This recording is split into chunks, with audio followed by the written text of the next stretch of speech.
I'm Justin with Tab Performance, and this week we're going to take you through the removal of the splash guards, both here on the rear and the one below. If you ride on wet streets a lot and there are things you want to keep, or you want to keep one or the other, it's obviously entirely up to you, but we don't think they look very cool, so we're going to go ahead and show you how to remove them and then also relocate a few things.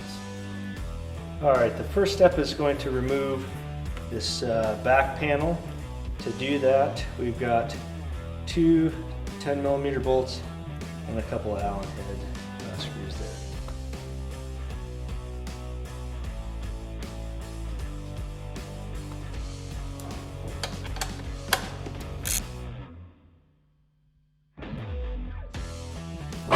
Next, there's a couple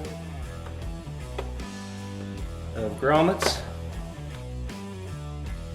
and this slides off and back.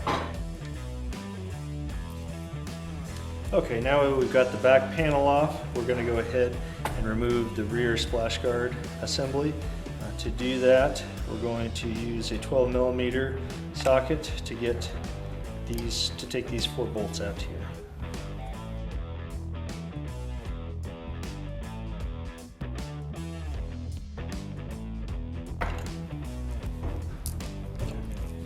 Alright, next, using an Allen head, we'll remove the 2 screws here and here.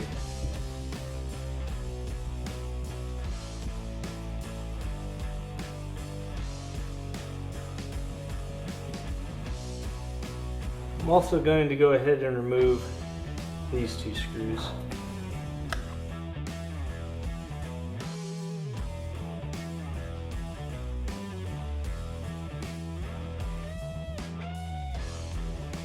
Alright, that should allow us to pop this bottom panel out, pull it forward, and that'll slide out.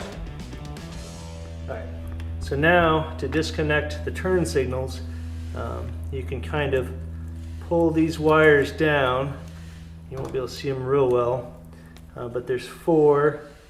There's the 2 grounds, the lives for each side.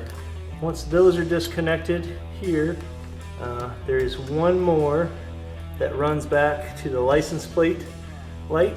There's 4 screws here, Allen head screws here, that allow us to pop off this back piece and disconnect that light. So do that next.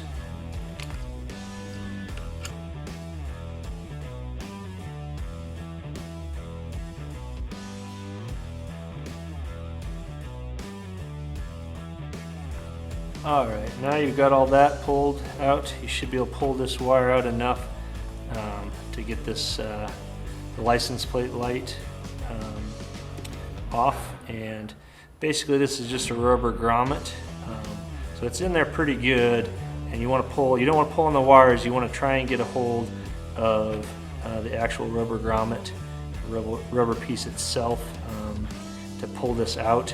You can also pull these off and access that light and give you a little bit of ability to push and pull at the same time.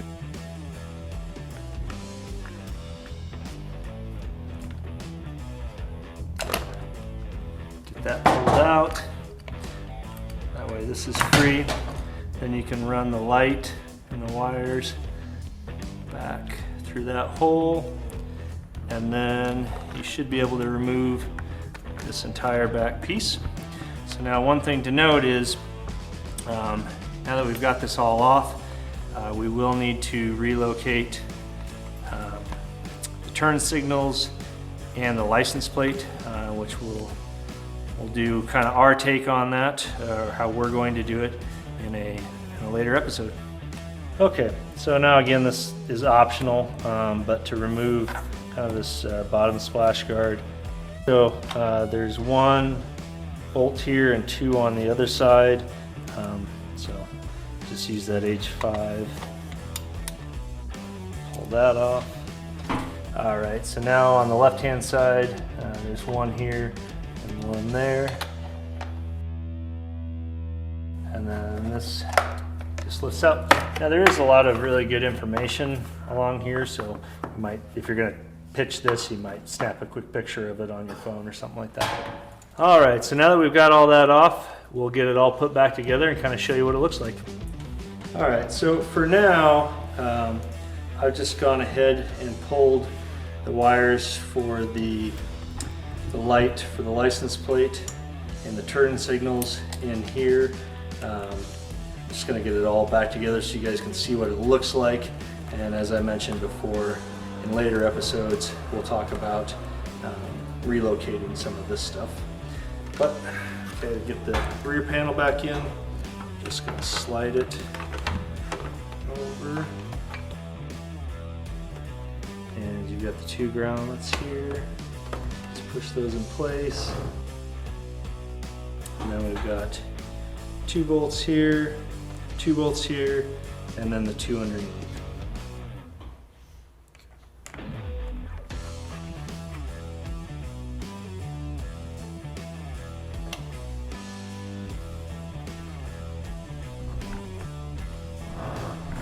All right, so now we're going to go ahead and get the seat put back on. And you can see it's much more open back there and kind of a little more sporty look.